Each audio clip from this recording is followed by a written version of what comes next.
성부와 성자와 성령의 이름으로 아멘. 7월 20일 연중 제16주간 월요일.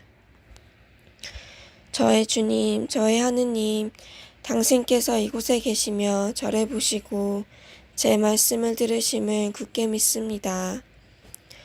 허리 굽혀 당신을 흠숭합니다. 저의 죄를 용서하시고 이 기도 시간에 결실을 맺도록 은총을 베푸소서. 뒤없으신 저의 성모님, 아버지이시며 주인이신 성 요셉, 저의 수호천사여, 저를 위하여 빌어주소서.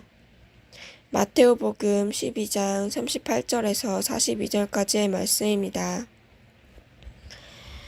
그때 율법학자와 바리사이 몇 사람이 예수님께 말하였다.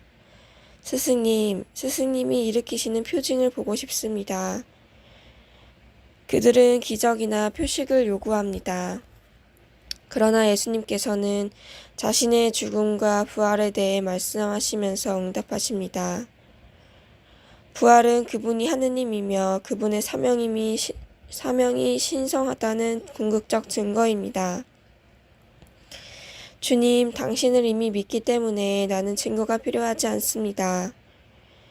믿음은 시연을 요구하는 것과 반대입니다. 믿음 덕분에 우리가 아는 것은 분명하지 않지만 말씀하시는 분, 곧 하느님을 우리는 신뢰하기 때문에 그것을 알고 있습니다. 대신 우리는 개인적 경험을 위해 알고 있는 것이 분명합니다. 다른 증거가 필요하지 않습니다. 게다가 우리가 아는 많은 것을 전문가들 덕분에 알고 있습니다. 우리는 전문가를 믿습니다. 마찬가지로 우리는 하느님께서 가르치신 것에 대한 증거가 없어도 우리는 그분을 믿습니다. 그러자 예수님께서 대답하셨다. 악하고 절개 없는 세대가 표징을 요구하는구나. 그러나 요나 예언자의 표징 밖에는 어떠한 표징도 받지 못할 것이다. 요나가 사흘 밤낮을 큰 물고기 뱃속에 있던 것처럼 사람의 아들도 사흘 밤낮을 땅속에 있을 것이다. 심판 때에 니네베 사람들이 이 세대와 함께 다시 살아나 이 세대를 단죄할 것이다.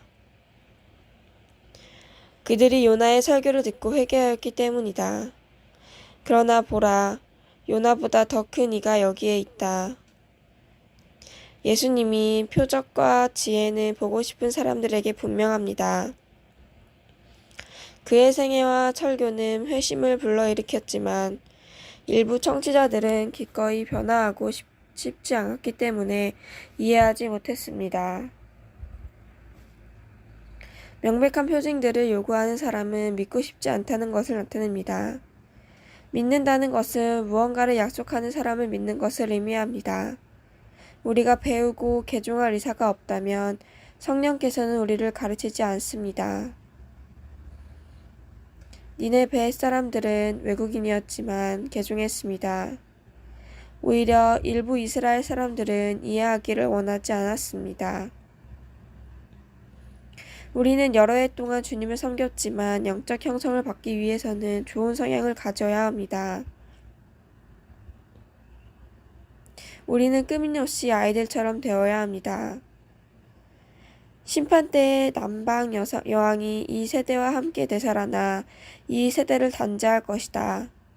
그 여왕이 솔로몬의 지혜를 들으려고 땅끝에서 왔기 때문이다.